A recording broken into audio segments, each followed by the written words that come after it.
what you're given, that's how we live it. Don't be mad at the system, it's simply how we've existed. I hear a lot of people talk. Bismillahirrahmanirrahim. Assalamualaikum warahmatullahi wabarakatuh. Innalhamdulillah nahmaduhu wa nasta'inuhu wa nastaghfiruh wa na'udzu billahi min syururi anfusina wa min sayyiati a'malina may yahdihillahu fala mudilla lahu wa may yudlil fala hadiya lahu. Di sini saya memperkenalkan diri, nama saya Muhammad Johan dari kelas Menjas. Di sini saya akan menjelaskan tentang meneladani perilaku Nabi Ismail alaihissalam. Siapa itu Nabi Ismail? Nabi Ismail yaitu Nabi Ismail alaihissalam merupakan anak dari Nabi Ibrahim alaihissalam yang menikah dengan Sayyidah Hajar. Sebelumnya Nabi Ibrahim telah memiliki istri yaitu Sayyidah Sarah. Namun di umur pernikahannya yang terbilang tua, ia tak dikaruniai anak.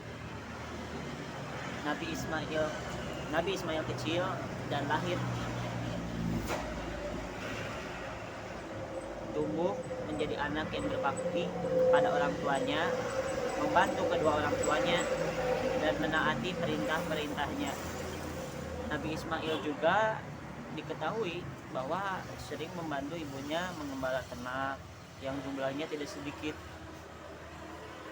Pada suatu hari ketika Nabi Ismail telah berumur dewasa, selama 3 kali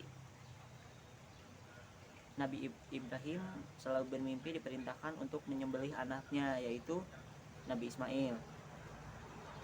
Dia pun sempat tak percaya bahwa dan mengira mimpi tersebut datang dari setan. Nabi Ibrahim pun menceritakan mimpinya itu kepada anaknya yaitu Nabi Ismail. Nabi Ibrahim percaya bahwa mimpi itu datang dari Allah Subhanahu wa taala. Sebagai nabi dan taat kepada Allah Subhanahu wa taala, ia harus melaksanakannya. Kemudian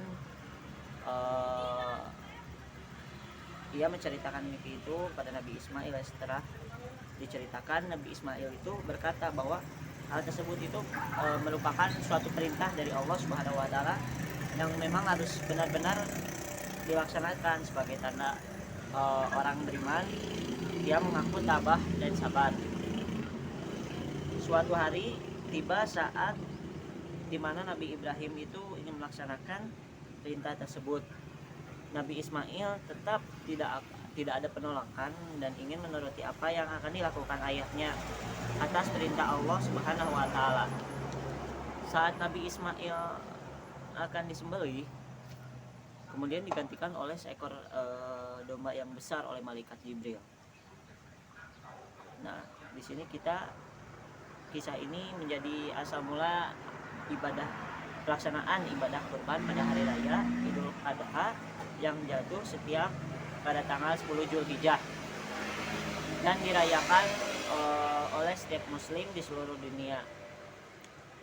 Dari ketabahan, ketaatan dan kesabaran Nabi Ismail dapat kita teladani bagaimana seorang anak yang berbakti kepada orang tua, membantu pekerjaan orang tua dan berbakti kepadanya. Dengan pengorbanan tersebut sebagai bentuk keimanannya kepada Allah Subhanahu wa taala. Maka ketika keduanya telah berserah diri dan dia yaitu Nabi Ibrahim membaringkan diri dan Nabi Ibrahim membaringkan anaknya atas pelipisnya untuk melaksanakan perintah Allah. Lalu kami panggil dia, "Wahai Ibrahim, sungguh engkau telah membenarkan mimpi itu. Sungguh demikianlah kami memberi balasan kepada orang-orang yang berbuat baik. Sesungguhnya itu benar-benar suatu ujian yang nyata. Dan kami tebus anak itu dengan seekor sembelihan yang besar. Dan kami abadikan untuk Ibrahim suatu pujian di kalangan orang-orang yang akan datang yang datang. Kemudian selamat sejahtera bagi Ibrahim. Demikianlah kami memberi balasan kepada orang-orang yang berbuat baik. Sungguh dia termasuk hamba-hamba kami yang beriman. Quran surat Asy-Syaffat 103 sampai 111. Berkurban yaitu merupakan suatu kewajiban bagi umat Islam yang telah mampu. Nabi Ismail adalah sosok yang ikhlas melaksanakan semua perintah-perintah Allah.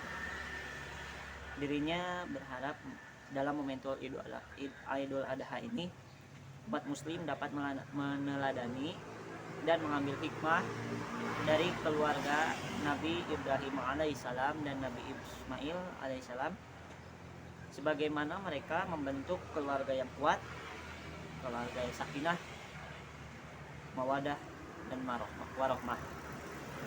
Keluarga Nabi Ismail adalah dan Nabi Ibrahim adalah keluarga yang berbaik sangka kepada Allah. Itu snuzon, keluarga yang menjalankan perintah Allah dan menjauhi larangannya. Dengan kuatnya keluarga tersebut, Nabi Ismail dengan ikhlas disembelih oleh ayahnya, yakni Nabi Ibrahim. Nabi Ibrahim seberat apapun perintah Allah Subhanahu wa taala, dia tetap melaksanakannya dan ikhlas karena keluarganya kuat dan bertakwa.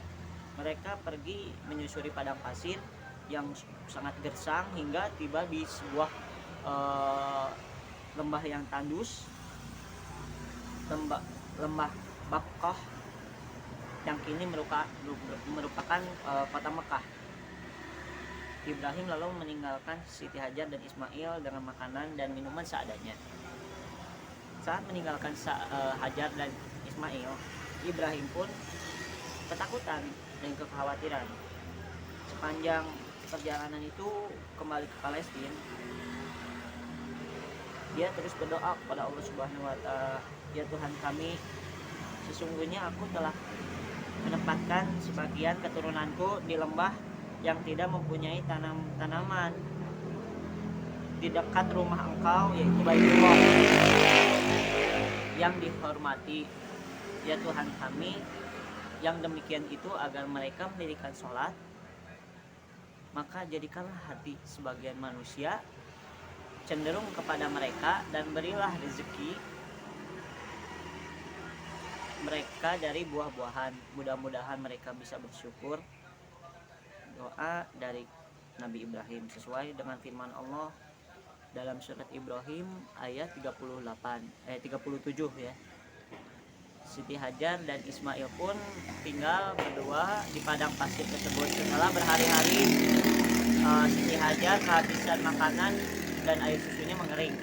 Ismail pun menangis kehausan.